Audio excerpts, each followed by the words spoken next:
Hello everyone, কেমন আছেন? আশা করি সবাই ভালো আছে। আলহামদুলিল্লাহ আমিও ভালো আছি। তো আপনার সাথে নতুন একটা ব্লগ নিয়ে হাজির হয়েছি। তো আমি অনেকদিন ধরে আমার গাছগুলোকে যত্ন নিতে পারতেছি না। তো আজকে ফ্রি, তাই কারণে আমার গাছগুলোকে একটু যত্ন নেব, পানি টানি দিব। এখানে আমার 2টা গাছ রয়েছে। এই 2টা গাছ অনেক সুন্দর, কিন্তু আমি নাম জানি না এগুলার। আপনারা জানলে বলবেন। তো এটা আমি আমার বাসার ভিতরে লাগাইছিলাম। তো এটা লাগাইছি আমি আমার পরের টেবিলে।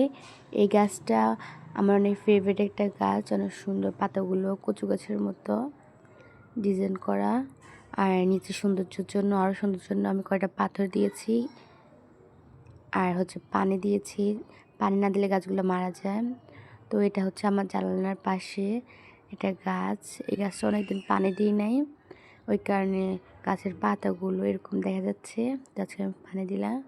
আর এটা হচ্ছে আমার ব্যালকনির গাছ, এটা তো পানি দিয়ে দিলাম। তো এগুলো সবগুলো হচ্ছে আমার ব্যালকনি।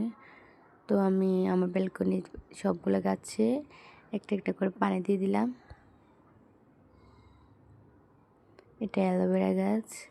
আমার ব্যালকনিতে বিভিন্ন ধরনের গাছ আছে, আদা গাছ, অ্যালোভেরা গাছ, ধনিয়া পাতা গাছ, টাইম ফুল গাছ, এই অনেকগুলো টাইম ফুল ধরেছে।